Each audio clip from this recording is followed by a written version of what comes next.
everyone, and welcome back to the kitchen. Today I am making something I haven't made in years, but as I recall it was pretty good. It is baked ziti. I have the oven preheating to 400 degrees and a Dutch oven full of water coming to boil.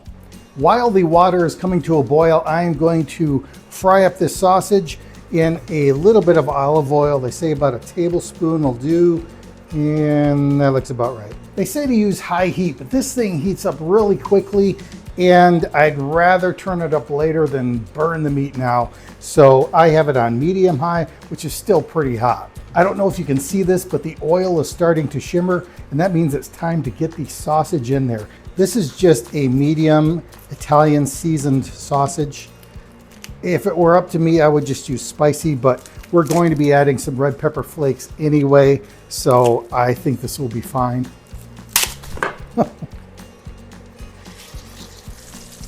I was going to use my handy chop and stir for this, but I dropped it on the floor and it broke in half.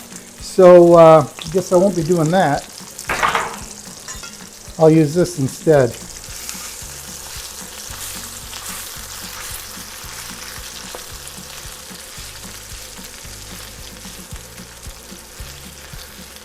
I use that chop and stir all the time. I'm gonna have to get another one.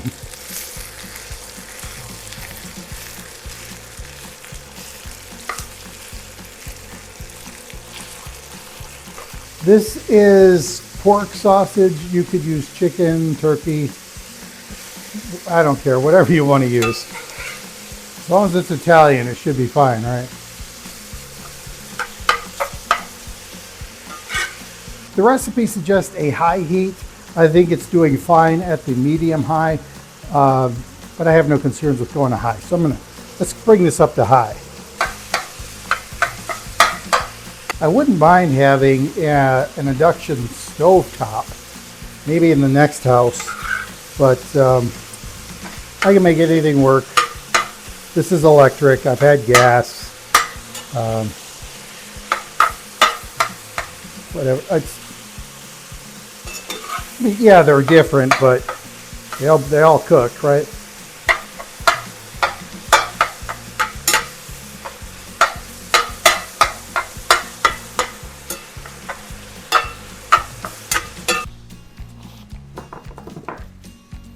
I forgot to mince my garlic, and I need to put that in the sausage in a bit. So I turned the heat off on the sausage, and I am taking the skin off the garlic,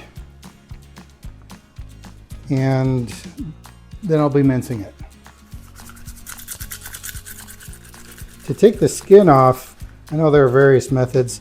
I am using this rubber sleeve. You stick the garlic in there,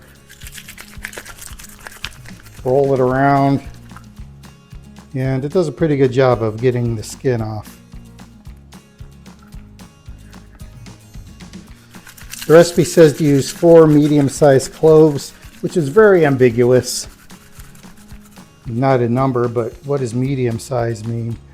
So I've got, I'm putting 5 cloves. This one's pretty small.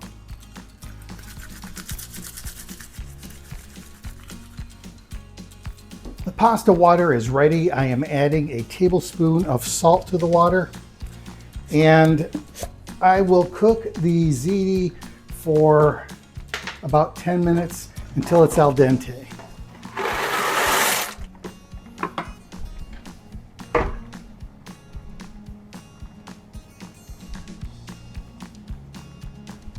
Now back to my garlic. I have these 5 cloves here, and I'm going to give them a rough chop with just this chef's knife.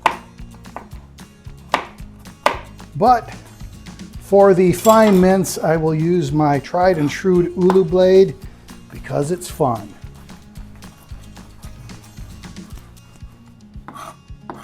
And it does a good job.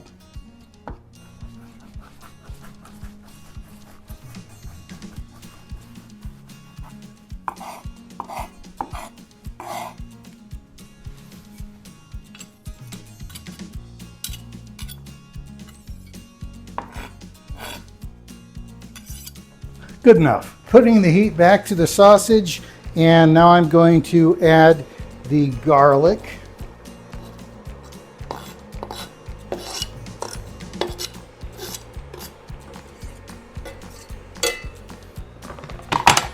And a half teaspoon of red pepper flakes,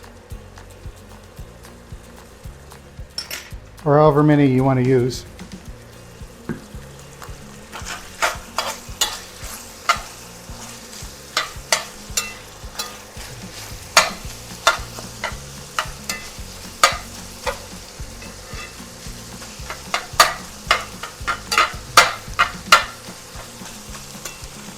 We're just cooking this until fragrant, which I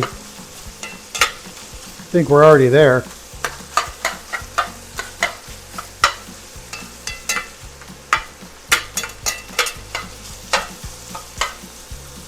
I'm adding 28 ounces of crushed tomatoes.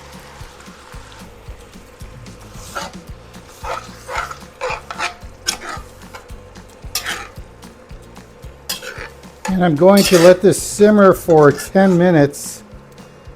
I don't know, my instincts tell me to turn down the heat, but it doesn't say to do that, so I'm not going to. If it starts to get too thick or seems to be burning on the bottom, I'm going to turn this down.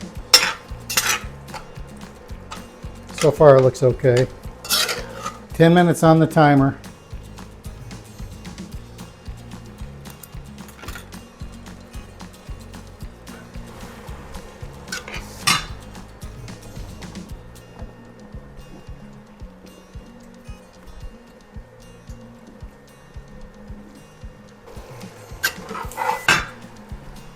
I'm going to save some of this pasta water.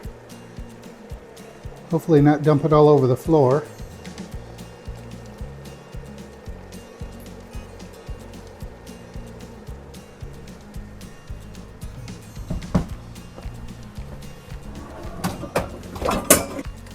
Drain the pasta and then add it back to the Dutch oven. Then add a little bit of olive oil. Another tablespoon. Give it a stir. I assume so the pasta doesn't stick together while we're waiting.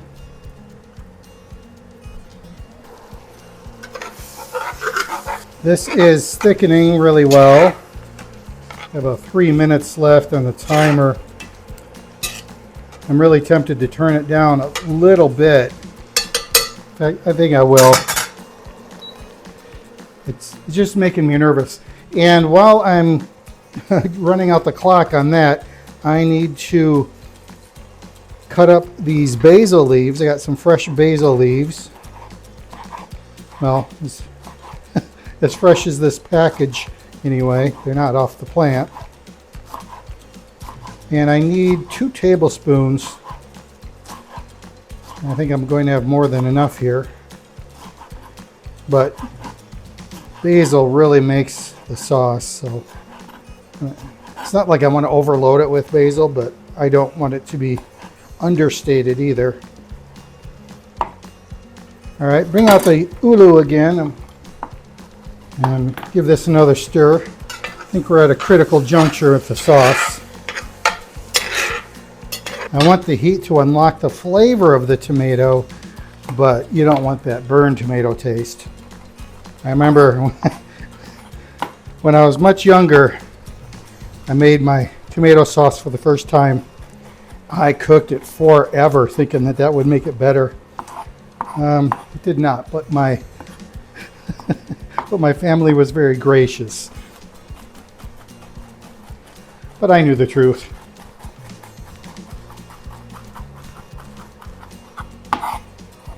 That looks pretty good.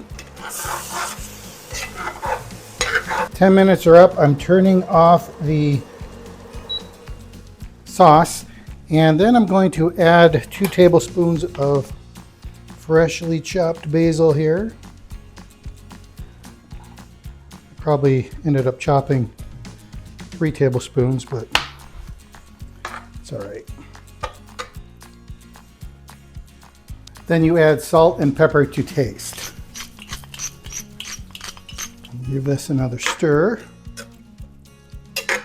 Give this a try.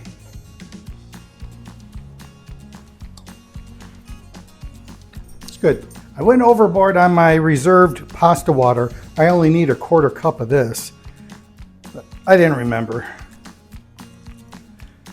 Pour that into the noodles, the ziti, and then I'm going to add this sauce into the pasta.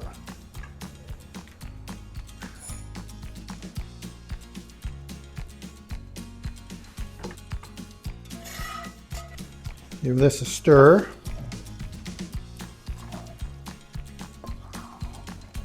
Now I need to shred 8 ounces of mozzarella cheese.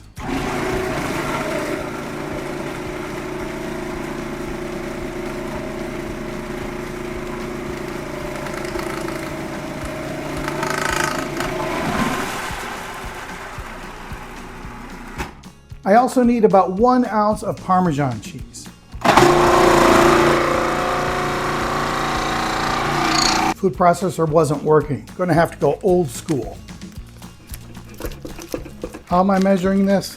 I'm not measuring it, but it's cheese. It's not a science. All right, that'll be fine. I'm going to take half of the pasta and put it in this 9x13 baking dish.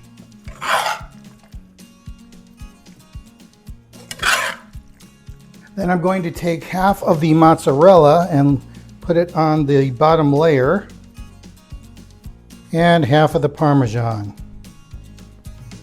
Then put the remaining pasta on top of the first layer.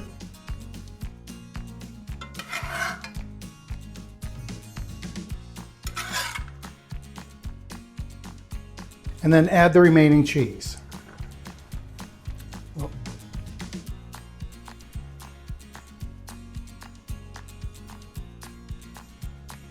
And the rest of the Parmesan. Now we'll cover this with foil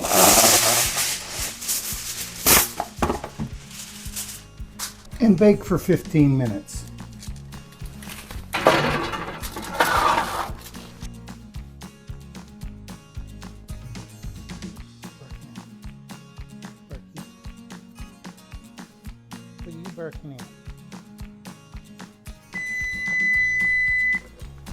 After 15 minutes, pull it out of the oven and take off the foil.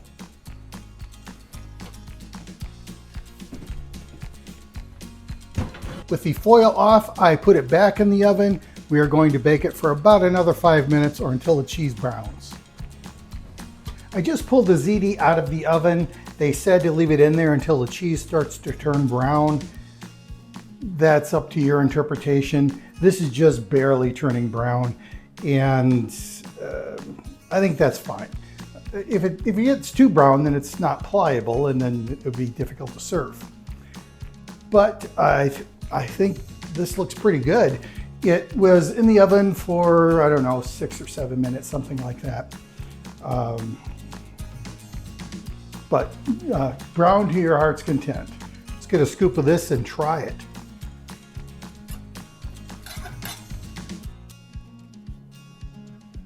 First bite. I've made this dish in the past. I made it tonight. I'll make it again in the future. This is an easy recipe. It comes together quickly. It's good for making after work because it doesn't take that long if you're not filming your every step. The ingredients are simple. They're easy to find. You may even have them around your house. I think in general, it's a crowd pleaser. This is a dish that would appeal to most people, at least in the United States. So yeah, it's a winner, and I'm happy to share it with you today. Thanks for stopping by.